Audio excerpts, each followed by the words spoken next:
Your Excellency, President Trump, delegates of both countries, friends from the media, Namaskar. I would like to, first of all, express my heartfelt gratitude to my dear friend, President Trump, for the grand welcome and hospitality accorded to me.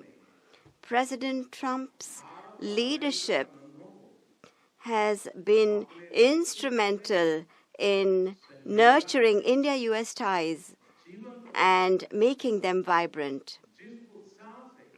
I could feel today the same enthusiasm, the same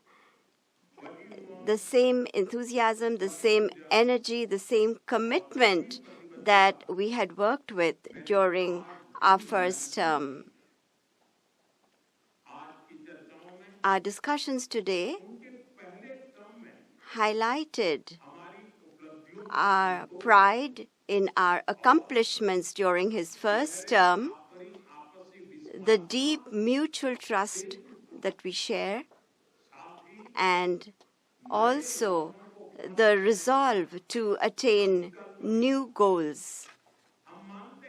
We also agreed that the partnership and cooperation between India and the US can shape a better world.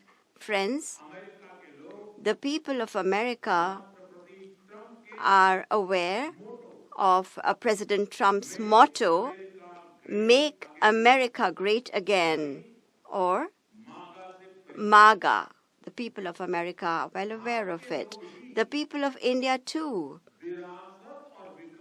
are focusing on both heritage and development as they move forward at a fast pace and with a firm resolve to ensure a developed India by 2047.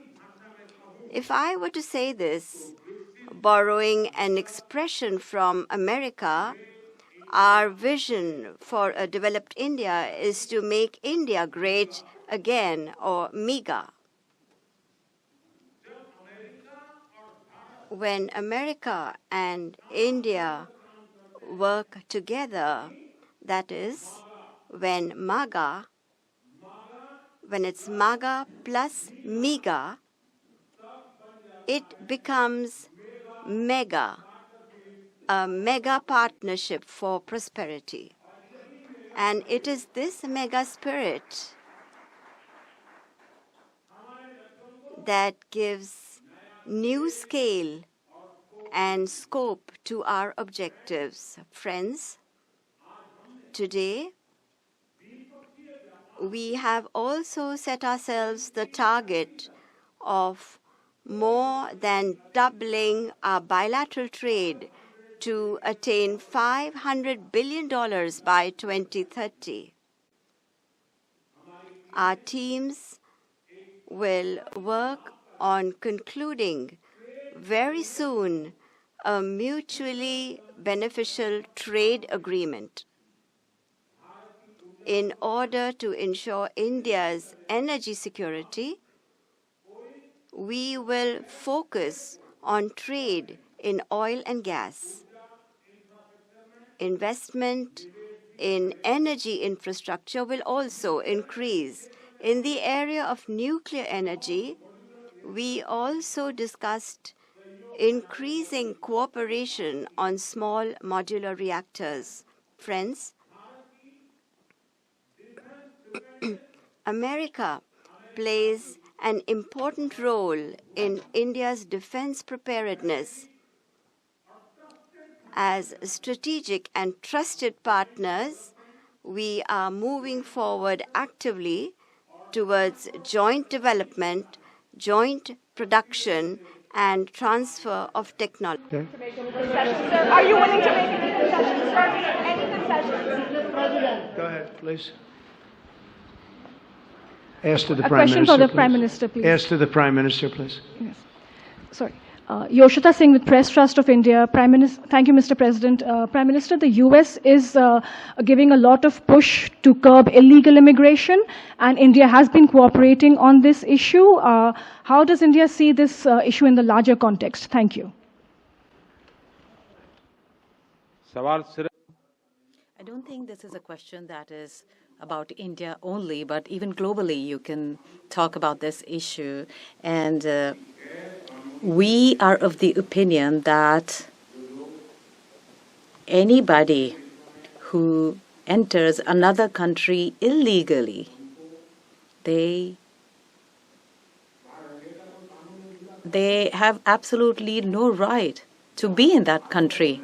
And as far as India and the US is concerned, we have always been of the same opinion, and that is that any verified Indian who is in the US illegally, we are fully prepared to take them back to India. However, it doesn't stop there.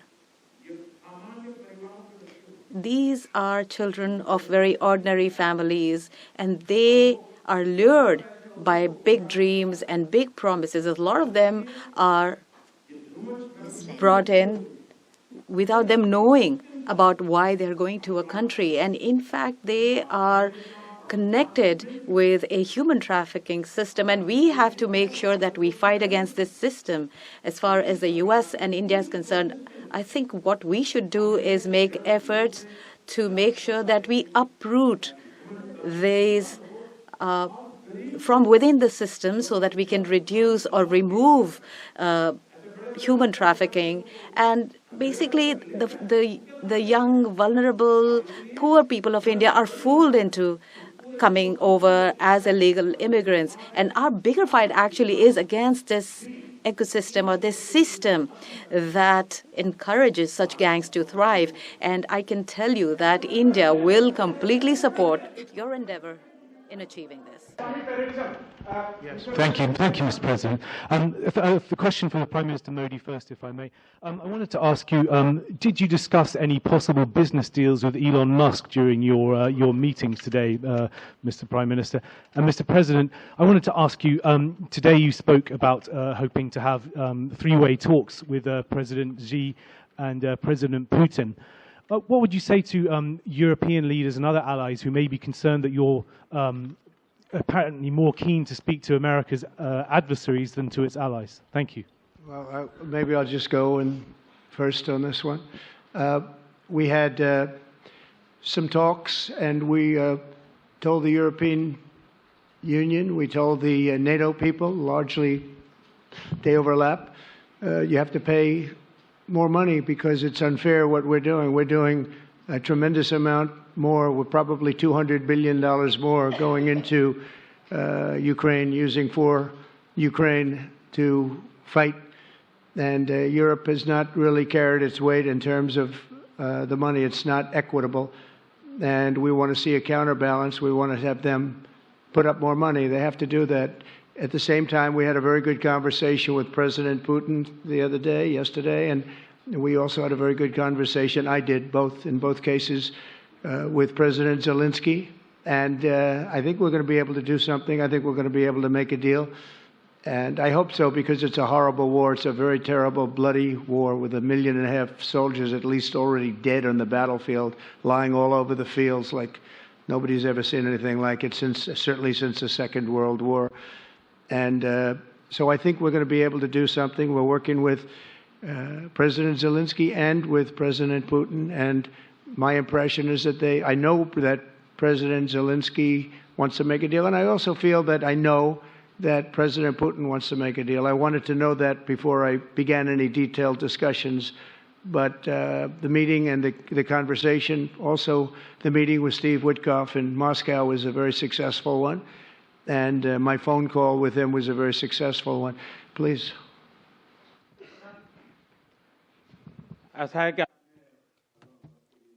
You asked a question regarding Elon Musk. I have known him for a very long time. I was not even a prime minister at the time when I first met him. I was chief minister.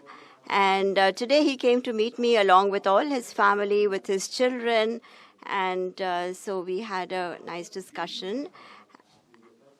As far as the EV is concerned, EVs are concerned, the the word EV has a copyright, and that is one person who has a copyright for the word EV, and that is Trump.